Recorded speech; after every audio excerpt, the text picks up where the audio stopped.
चुनाव के पहले कितना भी अच्छा हाल हो किसी इनकम्बेंट का, तो थोड़ी अब तो एक वो एंग्जाइटी रहती है कि कुछ 4 अनाउंसमेंट कर दो।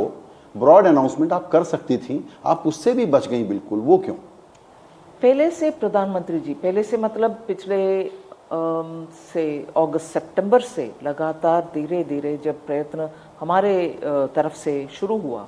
कि बजट के लिए क्या कैसे हम क्या करना है, और एक्चुअली सितंबर अक्टूबर में से आमतौर पर कंसल्टेशन वगैरह होता है,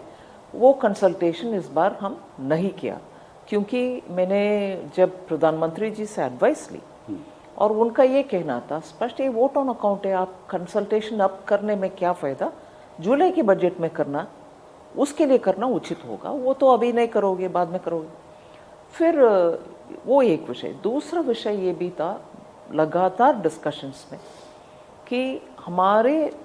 10 साल के कार्यकाल उस विषय में जितना नंबर के साथ, मतलब कितना अमाउंट गया जनता के लिए, कितना डायरेक्टली पहुंचा और उससे उनका लाइफ में कितना बेहतरी हुई, ये सब एक्सप्लेन करते हुए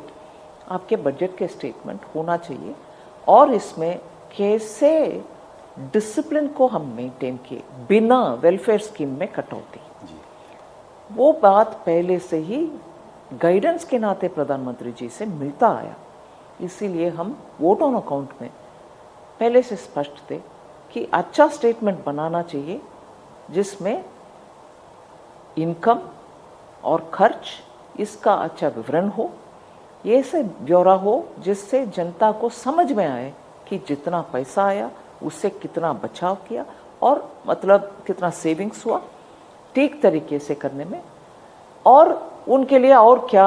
आने का संभावना है। इसीलिए सेशन शुरुआत में ही माननीय प्रधानमंत्री जी का एक लाइन शायद आपने सुने होंगे कि कल बजट पेश होने वाले, उसमें दिशा निर्देश करने वाले बातें जरूर होगा, वही डायरेक्शन सेटिंग बात। बिल्कुल, और वो चारों जो पॉइंट उन्होंने रखे वो बड़े ही सिग्निफिकेंट हैं। फिर भी आपके पास चूंकि फिस्कल डिफिसिट के नंबर को आपने अच्छे से मैनेज कर लिया, तो थोड़ा खर्च करने का रूम था, चाहते थे तो कर सकते थे आप, लेकिन वो उस चक्कर में भी या उस लालच में भी आप लोग नहीं आए।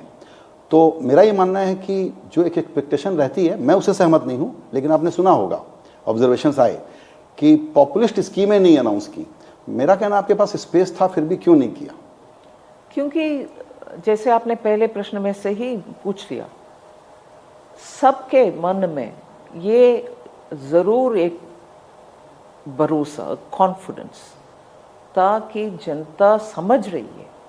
कि जो योजनाएं हम तक पहुंचा और सरकार जो ट्रांसपेरेंट तरीके से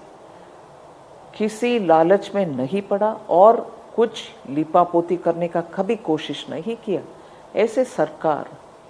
जिसका समर्थन होना चाहिए हम देने को तैयार है, ऐसे मूड में देश है, इसको समझते हुए हम